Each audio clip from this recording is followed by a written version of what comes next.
यादव फंसने वाले हैं। निकाल कर। हाँ जी, आप देख रहे हैं भोजपुरी मार्ट। आपको बता दें, भोजपुरी फिल्म इंडस्ट्री में फिर एक नया विवाद मोड़ ले लिया है।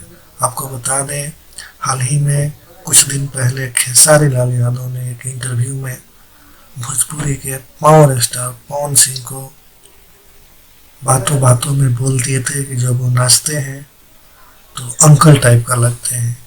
इसी बात को लेकर के भोजपुरी फिल्म इंडस्ट्री में नया विवाद फिर से शुरू हो गया है। ये देखिए खेसारी लाल क्या। अब वो हीरो बनते हैं तो थोड़ा सा एज ग्रुप हो गया है। अब अच्छा। हीरोइन के साथ नाचते हैं तो थोड़ा सा वो अंकल टाइप का होता है। इसी बात पे खेसारी लाल यादव को करारा जवाब दिया।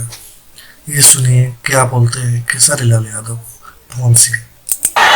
कुछ ऐसे कलाकार हैं जो आज स्टोरी में से निकल रहा है।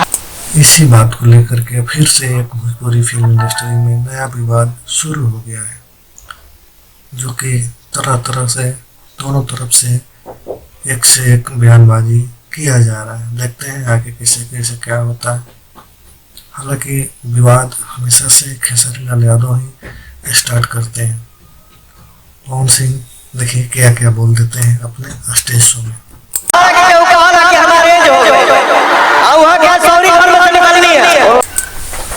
भोजपुरी फिरते रहता है। तो चलिए बताइए आपको वीडियो कैसा लगा। अच्छा लगा तो चैनल को लाइक सब्सक्राइब शेयर जरूर करें। धन्यवाद।